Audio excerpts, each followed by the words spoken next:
Chers amis de la nature et de la photo, bienvenue dans la fournaise de Séoul fin juillet. J'ai une vidéo pour vous apprendre à ne plus prendre de photos floues.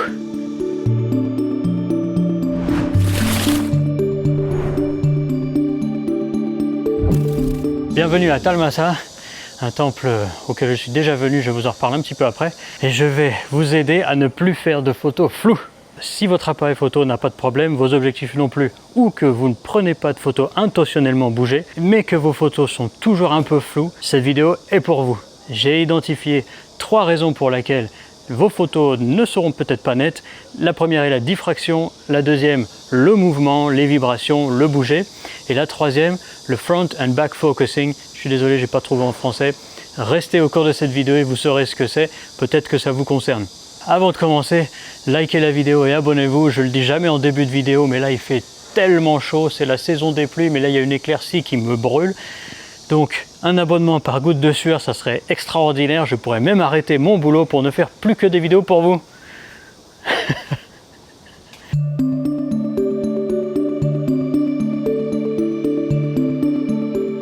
La première raison dont je veux vous parler aujourd'hui, c'est peut-être la plus simple à comprendre et la plus facile à solutionner, c'est la diffraction.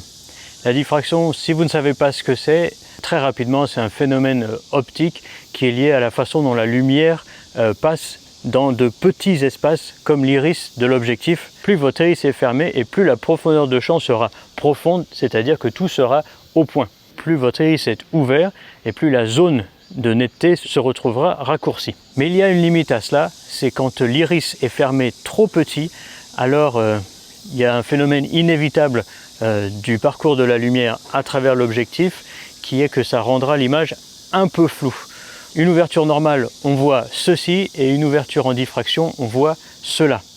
Pour vous illustrer ce phénomène très facile à observer, j'ai choisi mon 24-200 que j'ai zoomé plutôt pas mal, je suis à 135 mm sur la porte d'entrée du temple, parce que regardez sur le bord des tuiles, il y a une petite texture avec en forme de lotus je crois, et puis autre chose, et en bas vous avez le nom de la porte. Je vais prendre une photo à f8 qui est l'ouverture à laquelle on prend nos photos en paysage la plupart du temps, et je vous ai mis le buisson et le pin devant moi et devant la porte, comme ça vous pourrez juger un peu de la profondeur de champ lorsque je fermerai mon iris.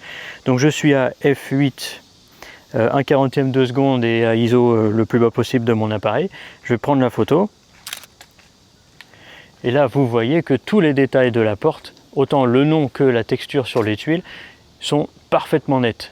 La raison pour laquelle j'ai choisi cet objectif, c'est parce qu'il monte à f36. Personne ne va jamais à f36, mais comme ça, ça vous expliquera le concept de la diffraction. Alors on va descendre ça, voilà, f36. Là je suis à une demi-seconde, vous voyez la différence d'entrée de lumière. Maintenant regardez bien les détails en comparant à tout à l'heure. À f8 vous voyez autant le nom que le bas des tuiles était parfaitement net. Regardez maintenant à f36, la netteté elle-même a beaucoup diminué si vous zoomez dans les détails. Alors comment reconnaître et surtout solutionner le problème de la diffraction? D'abord, comment la reconnaître? C'est assez simple. Regardez à vos réglages. Si vous n'avez que l'image, alors regardez comment la netteté affecte toutes les zones qui sont mises au point. Et si la zone qui est mise au point, on voit quand même des textures, mais autour de chaque élément de cette texture, il y a une espèce de flou, comme si on avait fait un vieux flou artistique des années 50-60. Alors cette image-là a sûrement été prise avec de la diffraction. Comment l'éviter? Là aussi c'est très simple. Regardez sur internet pour chacun de vos objectifs les courbes de netteté par rapport à votre ouverture et vous verrez que tous les objectifs grosso modo se comportent de cette façon. À l'ouverture minimale, le centre est souvent très net et les bords pas du tout. Ensuite la netteté globale augmente jusqu'à, ça dépend des objectifs, mais à 5.6 ou f8, où on arrive au pic de la netteté globale sur tout le cadre de cet objectif-là. Et ensuite, à fur et à mesure qu'on augmente la profondeur de champ, donc le f-stop, la netteté baisse parfois très drastiquement. Ça fait une courbe en cloche comme ça. Donc le conseil, c'est rester entre f5.6 ou f8, voire f11 si besoin est, mais n'allez pas au-dessus si vous voulez éviter la diffraction. Et je précise bien que c'est pour de la photo de paysage où on est la plupart du temps à f8. Si vous faites d'autres types de photographies, d'autres types de réglages vous seront plus favorables. La deuxième partie de cette vidéo, c'est le mouvement. Bien sûr, si vous faites des mouvements intentionnels avec votre appareil photo, ce que je vais dire là ne doit pas du tout être pris en considération. Alors il y a deux types de mouvements qui peuvent affecter vos photos, celui de vos sujets et le vôtre. Commençons par le premier cas, le plus simple, vos sujets sont flous. Là c'est facile à voir, il n'y a que le sujet qui bouge dans la photo et le reste est bien net. Et là la solution également est très simple, augmentez votre temps de pause pour pouvoir figer le mouvement de votre sujet. Deuxième cas de figure, c'est vous ou votre appareil qui bougez. Avant de commencer à vous expliquer comment solutionner l'affaire, je voudrais attirer votre attention sur une chose fondamentale, la longueur focale que vous utilisez. Regardez cette vidéo, je suis à 24 mm. Si je bouge un peu mon pied, vous avez vu que certes ça a bougé, mais pas à fond. Je vais maintenant me mettre à 200 mm sur la petite statue de la divinité de la merci, je crois, de la miséricorde. Bref, et là, regardez comment en bougeant le pied juste un peu, je vais complètement faire trembler l'image. Vous voyez, je le fais avec un seul doigt. Donc vous comprenez que si vous avez une grande focale, vous aurez plus de latitude pour votre mouvement ou celui de votre appareil, et que si vous zoomez beaucoup plus fort, alors vous aurez beaucoup moins de latitude en termes de temps de pause. Alors ici, il y a deux cas de figure encore, soit vous prenez vos photos à main levée, soit vous êtes sur un trépied. Si vous êtes à main levée, sachez que nous sommes humains, il y a des temps de pause que nous ne pouvons pas atteindre. Nous bougeons forcément, nous n'avons que 2 contacts sur le sol, pas 40. À l'époque de l'argentique, il y avait une règle somme toute très pratique. L'argentique 35 mm, donc plein format aujourd'hui. Prenez votre longueur focale, donc admettons 50 mm, et ça devient votre temps de pause 1/50 de millimètre. Après 70 mm, quelque chose comme ça, il était recommandé de doubler ce temps de pause. Aujourd'hui, ça n'a plus trop de sens puisque les appareils photo et ou les objectifs sont super bien stabilisés, donc vous pouvez gagner plusieurs stops de lumière, donc plusieurs stops de temps de pause grâce à l'innovation technologique, mais néanmoins, il y a des limites, donc... Ah putain! Ici, c'est le royaume des fourmis, les gars. Incroyable! Donc, testez votre stabilité à jeun et bien éveillé pour savoir jusqu'à où vous pouvez tenir en prenant compte, bien sûr, encore une fois, comme vous l'avez vu juste avant, de votre longueur focale. Deuxième cas de figure, votre appareil est sur un pied et pourtant, ça a bougé puisque c'est flou. Je ne vous l'ai pas dit tout à l'heure, mais la façon de reconnaître un flou de bouger, je crois qu'on appelle ça comme ça, eh bien c'est que tout est flou dans l'image. Pas juste votre sujet, pas juste la zone de mise au point, tout est flou.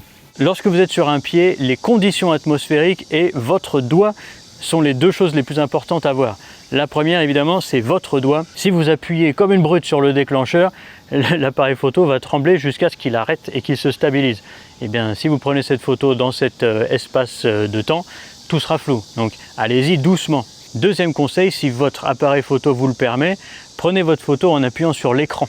Moi, personnellement, je le fais tout le temps. C'est pas un gimmick. D'abord, ça me permet de choisir l'endroit où je veux faire la mise au point. Et ensuite, ça minimise énormément le bouger du fait d'appuyer sur le déclencheur.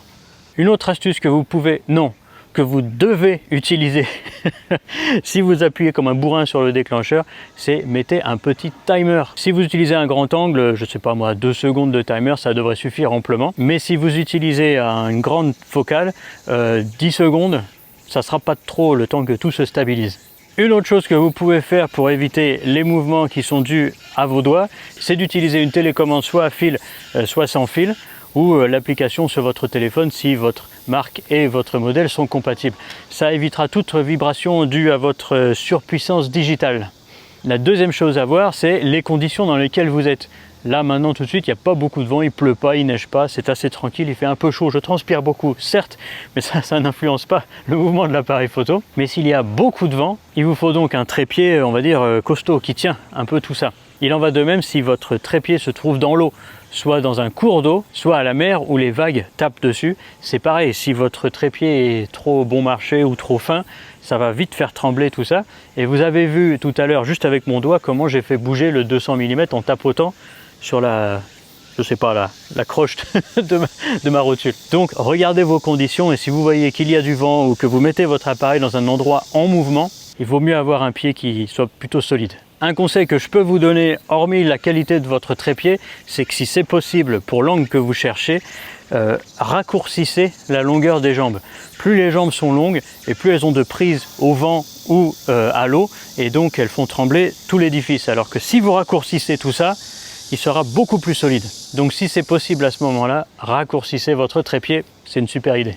Une avant-dernière raison pour laquelle votre appareil peut bouger, même s'il est sur votre trépied, c'est la qualité du sol sur lequel vous vous tenez. Ça peut paraître évident, mais bien sûr, un sol en pierre, en béton, même là je suis sur du sable, mais il y a du béton en dessous, il n'y aura aucun problème, ça ne va pas bouger. Par contre, si vous êtes sur une plage avec du sable, le poids de votre appareil photo et de votre trépied va faire que petit à petit, il va s'enfoncer et de manière pas du tout uniforme, genre un peu comme ça, dans le sol. Donc, une façon d'éviter ça, c'est vraiment de l'enfoncer le plus possible quand vous arrivez. Ça arrivera d'autant plus si vous êtes proche de l'eau, que les vagues touchent le bord de votre trépied ou que vous êtes carrément dans l'eau. Là, il faut vraiment enfoncer votre trépied. Il y a des accessoires qui permettent de distribuer le poids sur les pieds qu'on attache aux pieds à ça, mais si vous n'avez pas l'argent ou le temps d'acheter ça, enfoncez-le juste fort lorsque vous arrivez.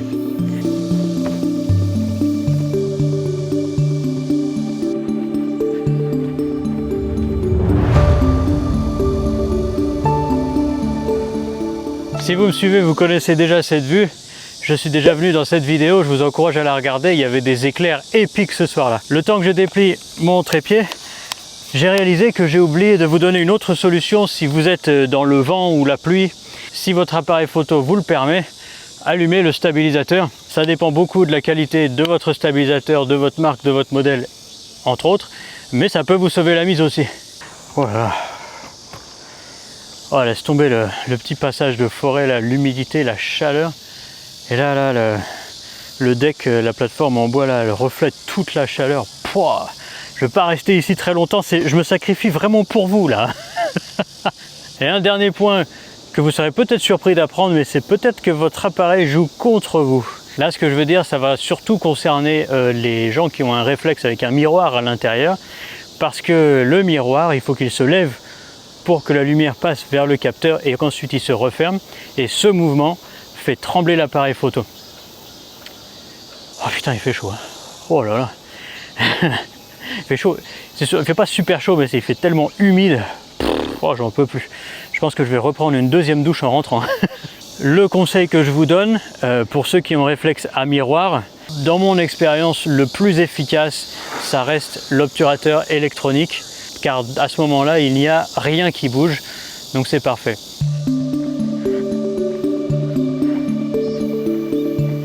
Oh, j'ai survécu, je suis redescendu, mais là, je suis en sueur, c'est pas possible. Bon, mais je vais rester jusqu'au bout, je vous le promets, je reste jusqu'au bout.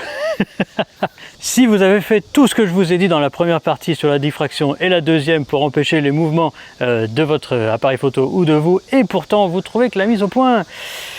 ouais, elle se fait, mais pas terrible, elle n'a pas l'air d'être l'endroit où il faut. Votre objectif souffre peut-être de front focus ou back focus, je vous l'ai dit en anglais parce que j'ai cherché une traduction en français, j'en ai pas trouvé, donc pour vous la faire traduit à la romain, à l'arrache, mise au point devant, mise au point derrière, hein. Voilà. Très recherché. Ça va concerner principalement les réflexes numériques et argentiques, ceux avec un miroir, pas du tout les hybrides. Si vous êtes en hybride, vous pouvez juste regarder ce segment parce que ça sera informatif sur la technologie de la photo, mais ça ne vous concernera pas, fort heureusement. À l'époque où on utilisait un miroir dans les appareils photo, la mise au point se faisait sur le miroir qui est ici, mais le capteur ou la pellicule était plus loin derrière. Donc ça veut dire qu'au moment où on prend la photo et on enlève le miroir, la mise au point doit se refaire sur le capteur ou la pellicule. Donc l'appareil photo doit prendre en compte ce gap entre le miroir et le capteur ou la pellicule et envoyer cette information au moment de la prise de vue à l'objectif pour corriger la mise au point même un tout petit peu. Et il se peut que combinaison entre ce calcul et l'âge de l'objectif en lui-même, et la mise au point se fait donc soit un tout petit peu devant, soit un tout petit peu derrière l'endroit que vous aviez précisément choisi. Alors pas besoin de jeter votre appareil photo, il y a souvent une option pour dire à l'appareil que cet objectif en particulier a un front focus ou back focus, donc devant derrière, de temps. Et en fait, l'appareil photo prendra en compte cet objectif tout le temps et fera la mise au point toujours un petit peu derrière ou un petit peu devant, histoire de compenser. Chaque manufactureur d'appareils a un menu un peu différent. Je vous invite à vous renseigner sur internet exactement la façon de corriger ça sur le vôtre. Mais c'est pas très compliqué, ça vous demandera de prendre 2-3 photos pour compenser, mais vous verrez, c'est assez simple et vous le faites une fois. Cependant, il y a un gros warning à avoir, c'est que si vous avez une focale fixe, alors vous pouvez le faire une fois pour toutes et c'est bon. Ça marche pas très bien à l'infini, mais bon, voilà. Mais si vous avez des zooms, ça deviendra beaucoup plus compliqué parce que ça dépend aussi de la focale. Bon, voilà, raison de plus de casser la banque et d'acheter un hybride. Hein. Wow, les gens, sortir faire une vidéo YouTube dans les heures de midi pendant la saison des pluies, je ne le referai pas. Mais je suis heureux de l'avoir filmé parce que je suis sûr que je vais avoir aidé au moins une personne. Et c'est ça qui me donne envie de continuer de faire ces vidéos YouTube. Vous avez désormais toutes les vidéos en main pour faire des photos nettes. Et si vous avez appris quelque chose, lâchez-moi un like. Abonnez-vous à la chaîne, c'est ultra important. Commentez-moi coin ou quelque chose d'autre. Peut-être avez-vous une interrogation sur la photographie. Donnez-la moi, je ferai une vidéo pour y répondre. Vous le savez, je compte sur vous pour faire grossir cette chaîne, pour que j'ai encore beaucoup d'images à vous raconter. Allez, je vais prendre ma deuxième douche de la journée.